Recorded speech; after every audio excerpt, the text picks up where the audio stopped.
मीरा भाईंदर शहर में कल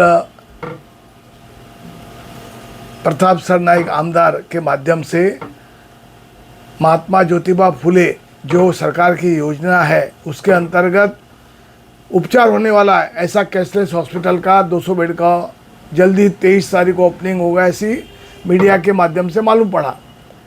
उसी तरह एक हॉस्पिटल हमारे वर्तमान जो आमदार गीता भरत जैन के माध्यम से मीरा रोड में कैंसर का बनने जा रहा है। ऐसे ये 2 हॉस्पिटल इस शहर को जल्दी मिलने वाले हैं।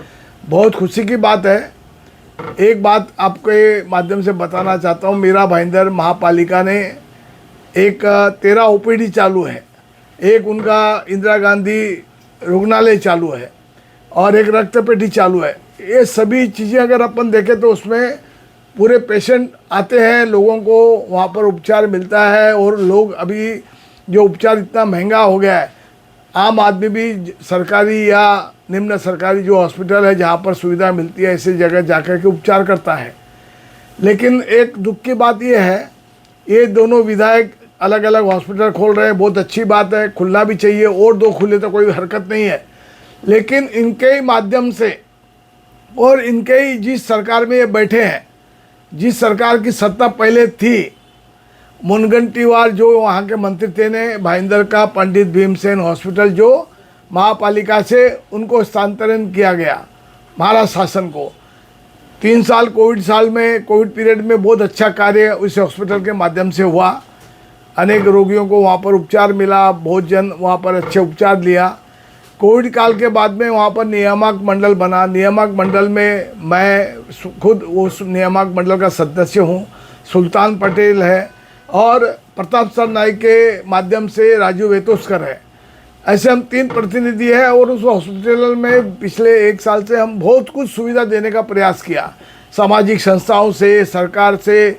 लेकिन सबसे बड़ी दुख की बात है, एक कहावत है ना कि खाक में बच्चा गांव में ढिंढोरा।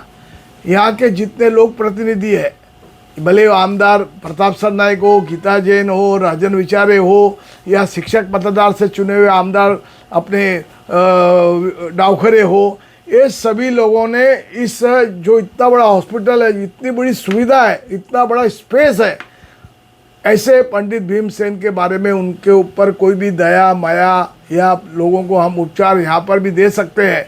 25 करोड़ जब आपने ऐसे नए हॉस्पिटल में दिया था, 2-4 करोड़ यहाँ पर भी दे सकते हैं। लेकिन कोई का भी इस पर ध्यान नहीं है।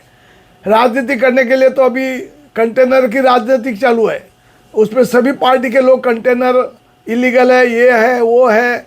अरे तुम जो कंटेनर की राजनीति कर रहे हैं राष्ट्रीय पार्टी के सभी लोग, तो कम से कम इस भीमसेन हॉस्पिटल में सुविधा मिले। क्यों नहीं इस सरकार के विरुद्ध में कोई नहीं बोलता है, जबकि सत्ता भी इनकी है, जो बैठे उनकी सत्ता है। और एक दुर्दैवी बात है इस शहर के लिए, खाली अपने स्वार्थ के लिए, वोट बैंक के लिए सरकार से पैसा लाना और हम बोले वो कायदा या हम करें वो काम, बाकी के सभी काम हो या न हो, इससे पब्लिक का फ़ायदा होता है तो भी जाने दो, नहीं होता तो भी जाने दो। ये शहर के लिए बहुत दुर्दैवी बात है। मैं दोनों आमदारों से विनती करता हूँ, खासदार से विनती करता हूँ। 1-2 बार आमदार को मैं स्वयं लेके गया, उन्होंने कुछ काम इसमें 7-12 उतारा है, रजिस्ट्रेशन है, सब करवाया। लेकिन आज जिस तरह से दोनों आमदार और खासदार को इस शहर के इतने बड़े हॉस्पिटल, 4 माला के हॉस्पिटल पे ध्यान देना चाहिए, देने देते मैं अपील करता हूँ कि थोड़ा बहुत टुकड़ा इस शहर के इस हॉस्पिटल के लिए भी शासन से ला करके इसमें जो सुविधा है और ज़्यादा सुविधा मिले, इसका ध्यान दे। राजनीति सब जगह है, होती है, मैं उसके लिए मैं कुछ ये नहीं बोल रहा हूँ, राजनीति करिए, लेकिन आरोग्य के साथ में राजनीति का खिलवाड़ न करें। कम से कम इस बात का संज्ञान ये हमारे सभी लोक प्रतिनिधि, भाईंदर की सभी राजकीय पार्टियां लेंगे, ऐसा मेरा रिक्वेस्ट है। विधायक प्रताप सरनाईक इतना अच्छा काम कर रहे, क्या किस तरह की एक सेकंड है, प्रताप सरनाईक ने यहाँ पर बहुत अच्छे कार्य किए। ये हॉस्पिटल भी आ रहा है, कैशलेस आ रहा है, किसी से भी मरीजों को अगर उपचार मिलता है तो हमारा कोई विरोध नहीं है।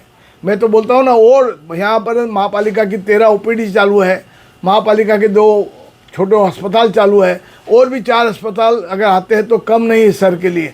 लेकिन जो वास्तव में कम से कम 4 माला पूरा स्पेस खाली पड़ा है, साहित्य पड़ा है, लेकिन मैन पावर, डॉक्टर, नर्स या अन्य सुविधा नहीं है। उस पर भी ध्यान देने से कम वहाँ जो लोड बाद में आएगा उसका लोड यहाँ पर कम होकर के इस सरकार के आज वहाँ पर 1000 पेशेंट रोज़ के आते हैं। कुछ मिलता है तो आते हैं ना, बिना तो कोई 1000 पेशेंट में से 200-300 पेशेंट ऐसे रहते हैं जिनको भर्ती भी करना पड़ता है और हो रहे हैं। तो मेरा कहने का मतलब हमारा कोई विरोध नहीं। यहाँ पर 10 अस्पताल भी ऐसे आते हैं, प्रताप सरनायक लाए या शासन लाए या अन्य कोई लाए, कोई विरोध नहीं है। लेकिन जो शासन का खुद का करोड़ों रुपया खर्चा करके जो वास्तु बनाई है, जिसमें अनेक सुविधा, स्पेस है, ऑपरेशन थिएटर है, मशीनें हैं, उसका भी इनको ख्याल रखना चाहिए। हम पिछले 1 साल से नियामक मंडल इस पर हम संघर्ष कर रहे हैं, पगार नहीं मिल रही है। अधिकारी को उसमें प्रयत्नशील है वहाँ के, लेकिन वहाँ के जो चतुर्थ श्रेणी के सफाई कामगार उनको पगार नहीं मिलती है।